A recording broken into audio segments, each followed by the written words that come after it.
Hello again, everybody. This is Alana from the Brantford Public Library. We're here today to share some book talks and recommendations by staff and customers. We do this so you can have an idea of what we and other customers are reading and hopefully give you some ideas of what to read next. Today we have one staff book talk from Kim. Hi, this is Kim from the Brantford Public Library to talk about the book I Will Always Write Back, an inspiring true story written by Caitlin Alaferenka, Martin Gand, and Liz Welch. It is considered a young adult book, but this moving story is definitely for adults, teens, and even tweens, as one of the main characters, Caitlin, is 12 years old. When Caitlin was in 7th grade, her teacher started a pen pal assignment, and Caitlin, who lived in Pennsylvania, was originally not excited about the idea. She ends up choosing to write to someone in Zimbabwe, simply because it was the last country on the list and because it sounded exotic. Caitlin's letter ended up in the hands of a boy her age named Martin, who was only able to have a pen pal because he had the top marks in his school. And thus fate begins a 6-year-long correspondence between the two students. Through their letters, which form the chapters in the book, Martin and Caitlin come to have a deeper appreciation of one another, their countries, and their lives. Caitlin is especially heartbroken to learn about the horrible state of poverty in which Martin lives. His family's only piece of furniture is a mattress, and Martin even has to write letters to Caitlin on an old ice cream wrapper, and sometimes can't even find money for stamps. As Caitlin becomes aware of Martin's situation, she selflessly begins sending him her babysitting money, which evolves into sending care packages and clothing.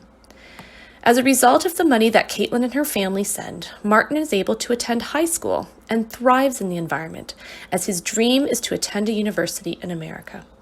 I won't give away the ending, but you may want to have a box of Kleenex nearby as you finish it.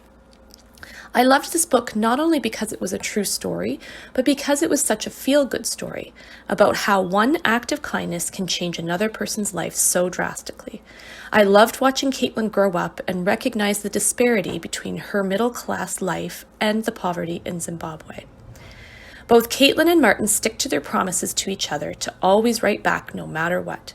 And it's a nice reminder that there is goodness in humanity regardless of your status or wealth. Check out this book as an audiobook through Overdrive, or place a hold on a print copy that you can now pick up curbside.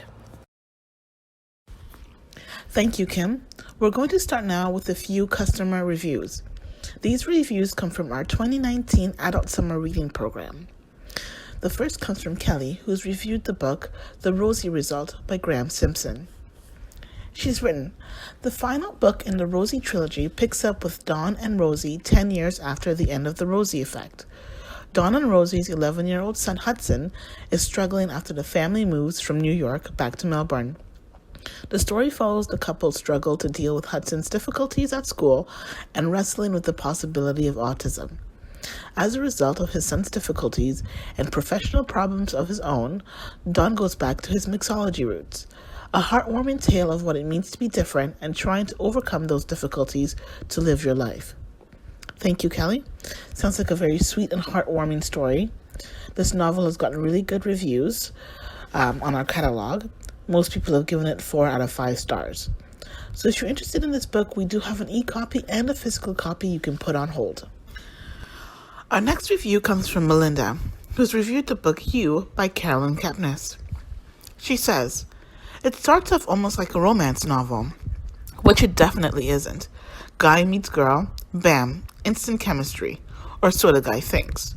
And then it all goes off the tracks, aka stalking and prowling. Even while Jo was stalking back, and she sure makes it easy given technology and how obsessed our culture is with putting ourselves out there on the web. You kind of feel sorry for the guy when Beck keeps bouncing between all the men in her life and her friends and school. Thank you, Melinda. I haven't read the book yet, but I have watched the Netflix series. And for those who aren't familiar, it's basically a story of a young man, Joe, stalking and obsessing over a woman, Beck. The relationship between the two is definitely a very toxic one, stemming from Joe's obsession with her. And Melinda, you mentioned that you kind of felt sorry for Joe. And I think that may be intentional on the author's part. She's quoted as saying, "The deeper you go into someone's head, the more it goes off the cliff of likability into relatability. I think that empathy is inevitable when you begin to understand someone more fully." She goes on to say, "Joe was this way of examining how hard people are on young women at that age." So it definitely sounds like an intense psychological read. So if this is a dynamic you want to explore, we do have the novel available through Libby, Overdrive, and Cloud Library. Or if you want to watch the series, you can put a hold on the physical copy and pick it up. If you have a review or recommendation you'd like to share, please do so in the link provided. Also, keep an eye out for more information about our 2020 Adult Summer Reading Contest, which is scheduled to begin on June 20th. You could win great prizes for reading.